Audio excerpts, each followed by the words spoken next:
JBNN keep you informed. I'm Michelle Jones, and in the news, alleged gunman shot by cops in Clarendon. A man was shot dead during an alleged confrontation with the police along the Osborne Store main road in Clarendon Tuesday afternoon. An illegal gun was reportedly seized during the incident, the police said. The Independent Commission of Investigations Indicom has launched a probe into the incident. The dead man has been identified as 24-year-old Dovane Scaife, otherwise called Tutu, a resident of Osborne Store. Police reports indicate that around 4:10 p.m., a team of 3 police personnel from the Clarendon Division responded to information that gunmen were seen at a bar along the roadway. On their arrival, one member of the team reportedly entered the bar while others gave cover. It was reported that on entering the bar, Scaife was seen coming in from a rear door. He reportedly pointed a gun at the policeman, who, in fear for his life, discharged his service weapon, hitting the now deceased. Scaife, it was further reported, fell backwards and made another attempt to shoot at the policeman while lying on the ground. Another member of the police party, who was outside, discharged his service weapon at him. A 9mm semi-automatic pistol was reportedly taken from the injured man. He was rushed to the Maple Hospital, where he succumbed to his injuries. No member of the police team nor any of the patrons in the bar were injured. Public health imposters charged. The police have arrested and charged 3 men who impersonated public health officers during last month's reopening ceremony at Crab Circle in Kingston. They are 23-year-old Orrin Harris, a content creator of Maypen Clarendon and Greenwood St. James, 23-year-old Aiden Smart, a content creator of Bushy Park Housing Scheme Clarendon and Greenwood St. James, and a 32-year-old Casray Gray, a television producer of Greenwood St. James. Harris, Smart and Gray were charged with breaching the Professions Supplementary to Medicine Act and conspiracy of common law to breaches of the Professions Supplementary to Medicine Act. During the reopening of the Crab Circle at Euro Circle, which was previously closed by the Ministry of Health for Unsanitary Practices, the accused presented themselves as public health officers to the attendees. Harris, Smart and Gray, who wore clothing mimicking the attire of public health inspectors, also presented fraudulent identification cards. Gray also addressed the audience, falsely representing himself as a health inspector. Their actions were recorded and uploaded on social media, which subsequently led to their arrest and charge. Their court dates are being finalized. The Jamaica Constabulary Force has advised that it takes such acts of impersonation and the breach of public trust very seriously.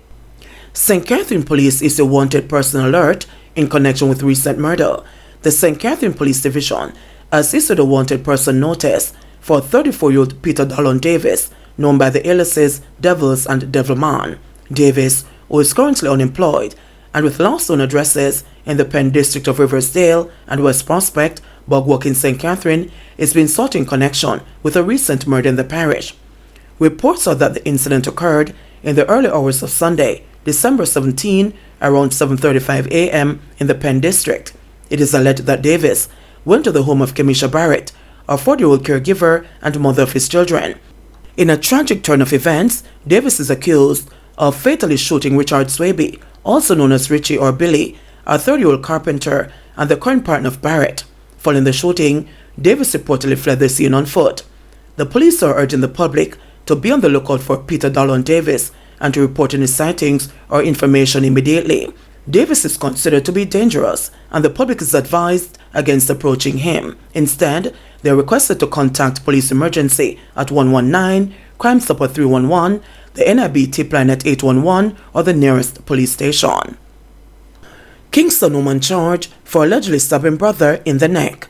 A 42-year-old office attendant has been charged with wounding with intent for allegedly stabbing her brother in his neck. Deborah Thompson of Kintyre Close, Kingston 6, was charged on Tuesday. The Papine police say about 9:30 a.m. on November 5, Thompson, the complainant, were at home when an argument developed which became physical. During the altercation, Thompson allegedly used a knife to stab her sibling in his neck. The police were summoned and he was taken to hospital, where he was admitted in serious condition.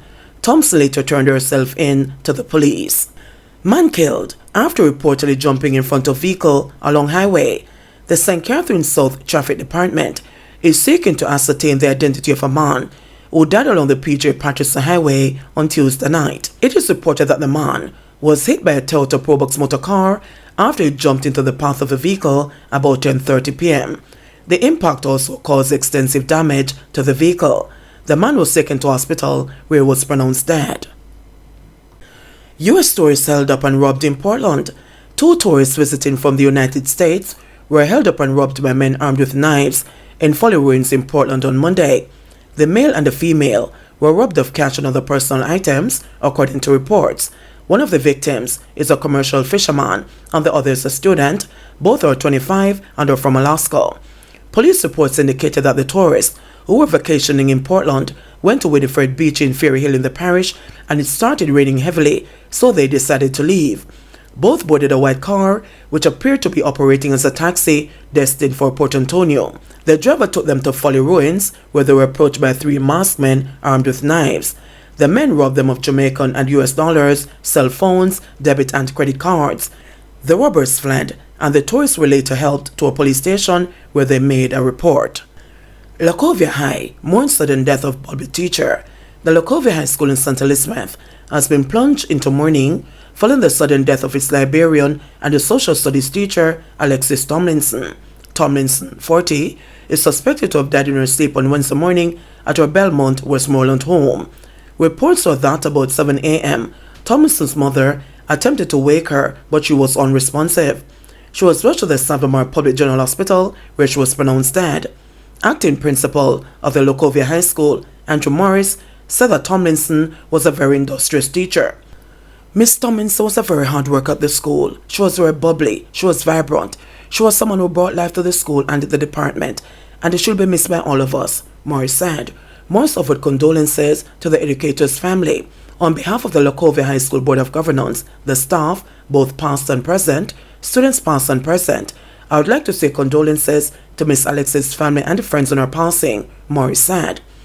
I would want to urge all of us at this time to come together as we mourn our loss during this difficult period, that we'll continue to pray for comfort, pray for strength, and that God will see us through this difficult period, he encouraged. Tomlinson's death brings to at least 4 the number of teachers who have died recently. Esher Primary School in Hanover mourned the loss of teacher Samika Smalling, who died on November 16.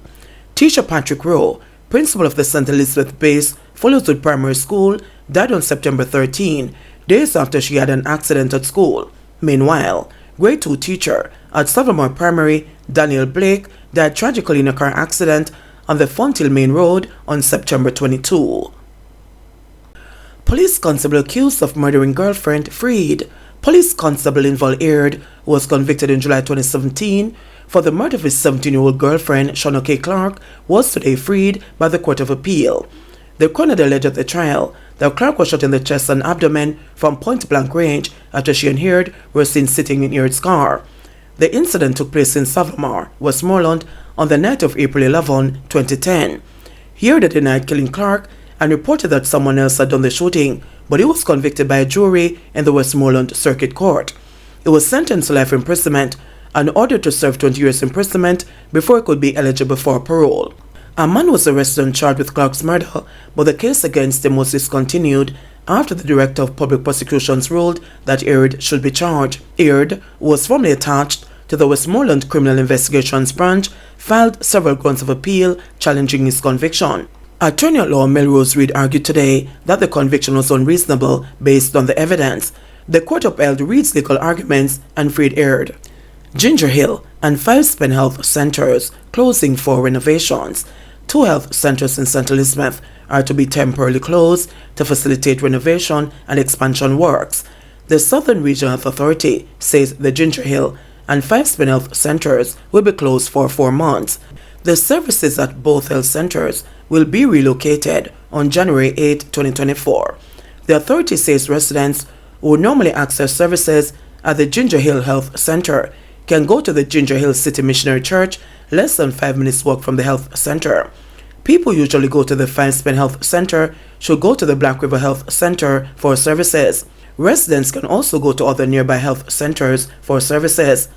The opening hours for health centers in St. Elizabeth are Mondays to Thursdays, 8:30 a.m. to 5 p.m. and on Fridays, 8:30 a.m. to 4 p.m. JBN will keep you informed. Please remember to subscribe, like, share, leave us a comment, and click the notification bell to receive our daily news items.